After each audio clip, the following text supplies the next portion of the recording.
నేనే మంత్రిట, మరో 8.5 ఏళ్ళు నేనే ముఖ్యమంత్రిట. 2029లో లోక్సభలతో పాటే తెలంగాణ అసెంబ్లీ ఎన్నికలట. మున్సిపల్స్లో డిస్టింక్షన్లో పాస్ అవుతామట. ఎన్టీఆర్కు భారతరత్న ఇవ్వాలని కేంద్రానికి సిఫార్సు చేస్తా.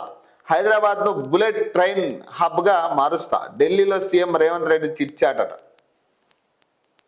ఇక మరో 8.5 ఏళ్ళు నేనే ముఖ్యమంత్రిగా ఉంటా అంటే మేబీ ప్రజలు పక్కన పెట్టండి, ప్రజలు కూడా పక్కన పెట్టండి, సొంత పార్టీ నేతలే ఉండనివ్వరు. ఈయన క్లియర్గా ఈయన మీద పీకల దాకా ఉంది, ప్రతి ఒక్కరికి పీకల దాకా రేవంత్ రెడ్డి మీద, పైకి కనపడట్లేదు అంతే.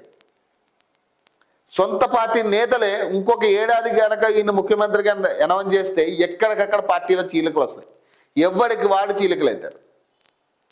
ఇప్పటికే మొత్తం అన్ని దిగమింగుకుని కూర్చున్నారు. ఇక ఎందుకంటే రేవంత్ రెడ్డి విషయంలో ఎంతో కొంత ఢిల్లీని మేనేజ్ చేస్తూ ఉన్నాడు. ఇప్పుడు దాకా మేనేజ్ చేసుకుంటూ వచ్చింది ఢిల్లీ నాయకత్వాన్ని మేనేజ్ చేసుకుంటూ, అందరిని సమన్వయంగా చేసుకుంటూ ఎంతో కొంత మేనేజ్ చేసే సత్తా సాధించింది ఆయనకు ఉంది ఆ సత్తా. సో ఢిల్లీకి సూట్ కేసులు పంపించడం అయినా, అకౌంటబుల్ మేనేజ్ చేయడం అయినా కానీ ఇలాంటివన్నీ కూడా ఆయన హ్యాండ్ ఓవర్లో పెట్టుకుని వచ్చింది ఇప్పటి వరకు.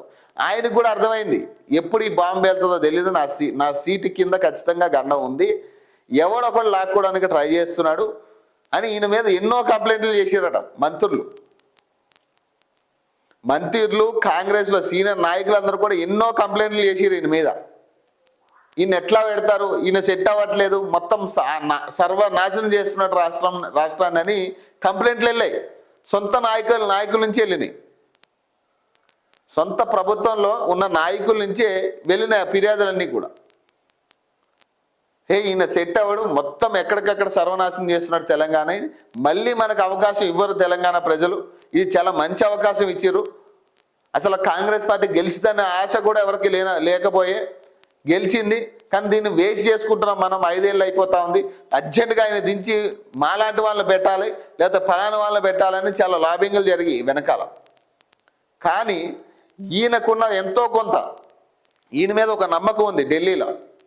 సో కాబట్టి ఆ నమ్మకం మీద ఇప్పటి వరకు నెట్టుకొస్తా ఉన్నాడు. పాపం ఆయన ఏంటంటే పైకి నేనే రాజు నేనే మంత్రి అన్నప్పటికీ కూడా ఆయనకి అర్థమవుతా ఉంది నెక్స్ట్ ఎంత ప్రెజర్ ఆయనకి రాబోతా ఉందో.